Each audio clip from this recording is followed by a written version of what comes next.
Aujourd'hui, un peu partout dans le monde, il y a une guerre, une identité contre une autre, une prise de domination, du sang, de la propagande et des déportations, une guerre dont les puissants sont les faibles, et les faibles sont les puissants. Difficile de comprendre ces enjeux, ces ampleurs, et même ces stratégies, laissez-moi vous la raconter.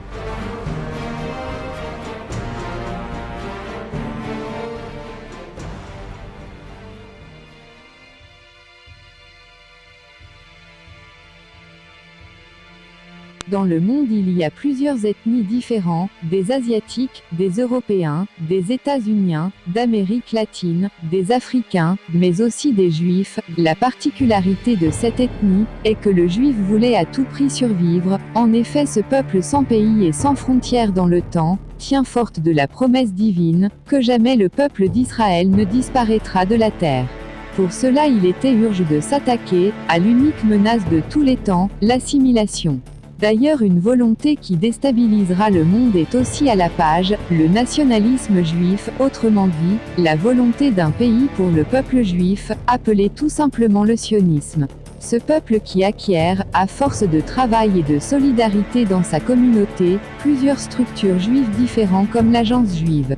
Après la Seconde Guerre mondiale, qui se jouait principalement d'un conflit opposant le sionisme capitaliste contre le national d'usure du travail, s'est installé dû à la victoire en 1945, un sionisme intégral dans tous les pays vaincus. Aux États-Unis, en Europe ainsi qu'en Russie, un sionisme acharné est mis en place dans tous les partis politiques. C'est aussi après la Seconde Guerre mondiale en 1947 qu'un pays, celui de la réussite du sionisme, va naître. C'est ici sur ce pays autrefois appelé la Palestine mais qui reste encore dans le cœur de beaucoup de personnes, désormais s'appelle Israël. Israël, un pays qui a une ambition très grosse, très forte, celui d'être la plus grande puissance mondiale. Voici comment se déroule la plus grande mascarade du monde, un monde de manipulateurs et de manipulés.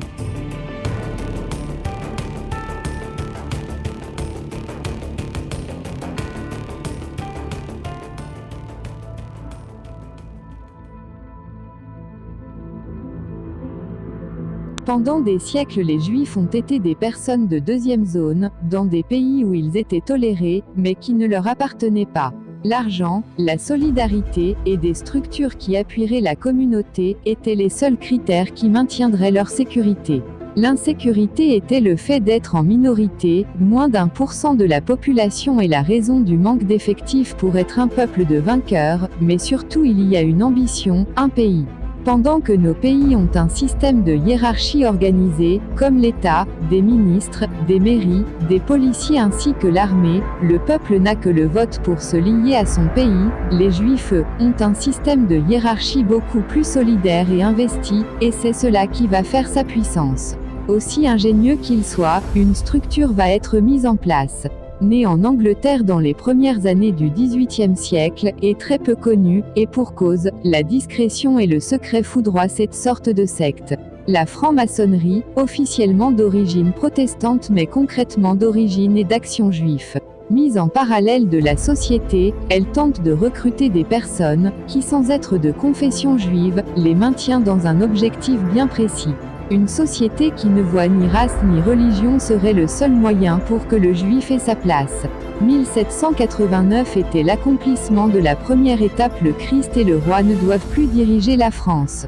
Sera succédé par une émancipation des juifs et en 1905 un État laïque.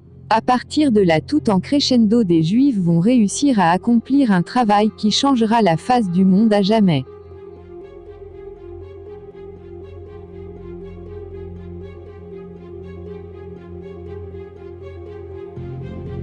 Pendant que la franc-maçonnerie appuie dans l'ombre la volonté de déstabiliser la religion catholique, qui reste encore la solidarité et l'union des hommes en Occident, qu'à partir des années 70 la jeunesse était détachée totalement de leur religion, le catholicisme.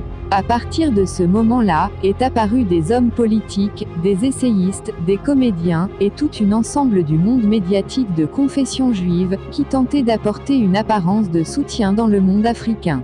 Des stars chantent pour l'Afrique, mais surtout le plan qui a été mis en place, par les personnes au-dessus, l'immigration vers l'Europe serait un accueil charitable pour des personnes du Maghreb et du Centrafrique. Alors que les médias travaillaient, dans ces années-là, sur le rêve américain, des musiques, des films ou des séries, le style vestimentaire, l'Amérique devait être l'idole des Européens qui auraient définitivement perdu leur sens nationaliste et l'amour de leur pays. C'est là au milieu des années 70 qu'un groupe de Juifs a mis en place une opération de remplacement de population. Pendant ce temps au Moyen-Orient, l'ONU qui avait divisé la Palestine, une partie arabe et une partie juive, ces années ont été accrues d'un grignotage de terre, l'agrandissement des territoires pour les Juifs, ce qui a coûté une guerre au Moyen-Orient, une première depuis très longtemps, la guerre de 6 jours. En effet, le monde arabe n'est qu'inquiet de l'avenir de la Palestine et qui voit des Palestiniens chasser des réfugiés sans pays et sans maison.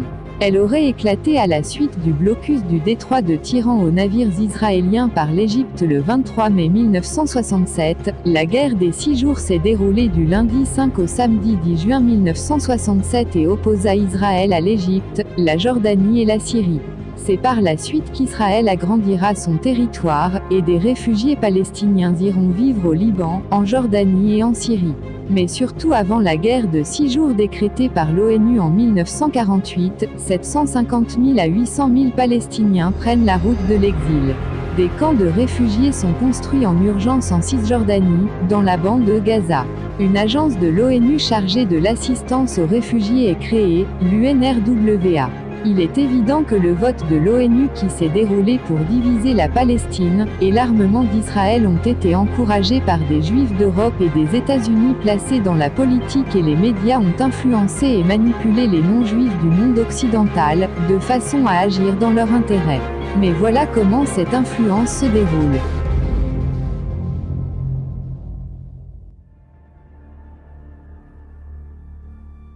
L'enjeu est de pouvoir maintenir des médias de son côté, de son idéal politique. Il fallait que ces Juifs prennent des postes importants dans les médias, des animateurs, des rédacteurs, des réalisateurs. Tout était bon pour avoir de l'influence, et pour passer inaperçu. Le génie du peuple juif est d'avoir présenté le problème juif sous son seul aspect religieux. Selon des Juifs, ceux des médias, il y aurait des Français de confession juive, tout comme il y aurait des Français de religion catholique, mais par contre en ce qui concerne la légitimité de la Palestine, serait que les Juifs sont originaires de là-bas, une contradiction qui commence à se faire ressentir. Après la victoire juive de 1945, l'antiracisme, le multiculturalisme et le métissage sont devenus les valeurs fondatrices de la société occidentale sous influence juive.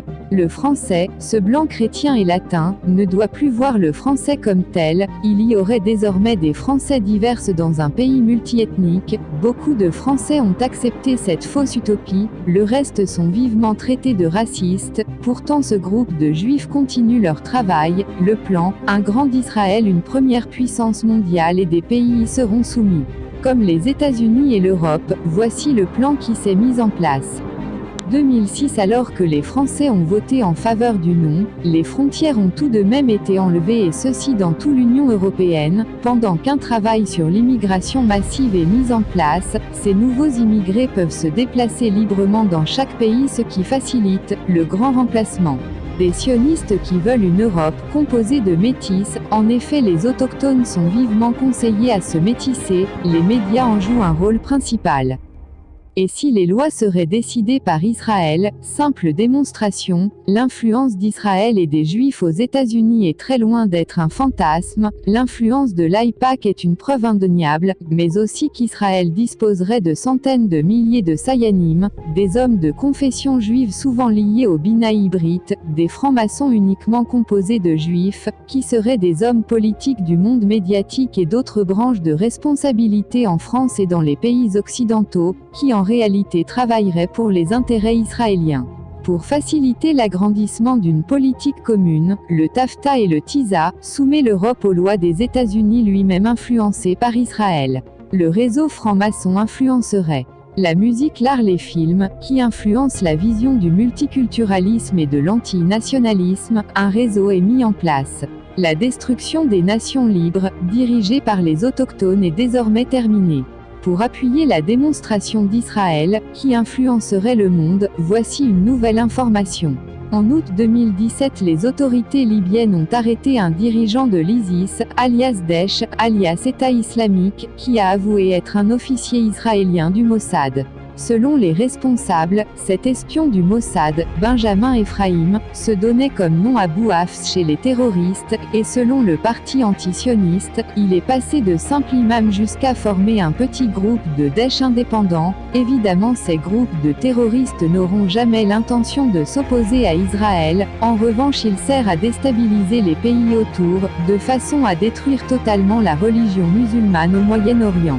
En parallèle, Jens Stoltenberg, secrétaire général de l'OTAN, a indiqué que l'Alliance Atlantique allait très prochainement déployer en Syrie des avions de détection et de commandement aéroportés à Wax pour, selon lui, soutenir la coalition des pays membres de l'OTAN luttant contre Daesh. En clair, par tous les moyens, des Juifs reliés à Israël ont créé des structures et des liens complexes, cachés derrière ce nouvel ordre mondial qui est en train de se mettre en place. L'unification des nations se relie en réalité par des menottes au futur Grand d'Israël.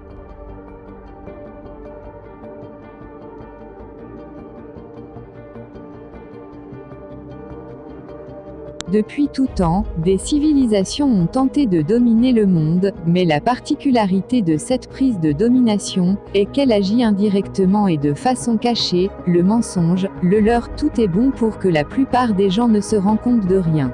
Mais tous les événements, les printemps arabes, les guerres, la parution des organisations armées terroristes qui ont touché des pays comme la Tunisie, l'Égypte, l'Irak et la Syrie, ne sont pas le fruit du hasard. Ces événements devraient être compris en lien avec le plan sioniste pour le Moyen-Orient, plan Odidi non, paru en février 1982 dans la revue Kivonim, publiée par l'Organisation sioniste mondiale, basée à Jérusalem.